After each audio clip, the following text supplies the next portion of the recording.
Alors Juliette, est-ce que tu peux nous raconter quelle est ta technique, ton truc, ton programme? Comment tu fais pour dire stop à l'anxiété? Moi, je dis stop en adoptant un état d'esprit. Alors, Ah. c'est pas une technique particulière, c'est pas un programme particulier, c'est une inspiration de plein de choses. On a parlé de beaucoup de choses déjà. En fait, cet état d'esprit est basé sur un trio gagnant. Ah. Bon sens, du pur bon sens. La bienveillance, bienveillance avec soi et bienveillance avec les autres. Avec son prochain. Et Et le Trop de mémoire. troisième? donc, bon sens, Sens. bienveillance et très important, respect. Respect de soi et respect des autres.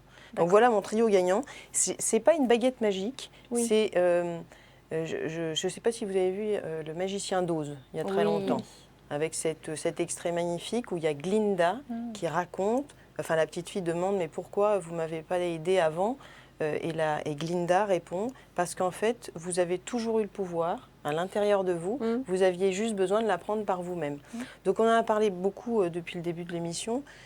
Moi, je suis persuadée qu'à partir du moment où on choisit d'adopter cet état d'esprit et de voir la vie et les choses d'une certaine manière, on a ce pouvoir-là de choisir. Je ne dis pas que je vais choisir en un claquement de doigts, ma vie va changer, mais je suis persuadée qu'on a vraiment ce pouvoir de cultiver notre force intérieure. J'adore le côté positif Voilà. de Juliette. Et quand Yes. on cultive cette force intérieure, c'est stop à l'anxiété, c'est stop au stress. Je pense que ça marche sur moi, donc je me dis ça marche, ça peut marcher ça sur va marcher sur n'importe nous qui. aussi. Voilà. Alors après, je dis c'est pas comme un claquement de doigts, c'est-à-dire on plante une petite graine, c'est comme si on plante des graines. À un moment donné, il y en a qui vont pousser vite, d'autres moins vite.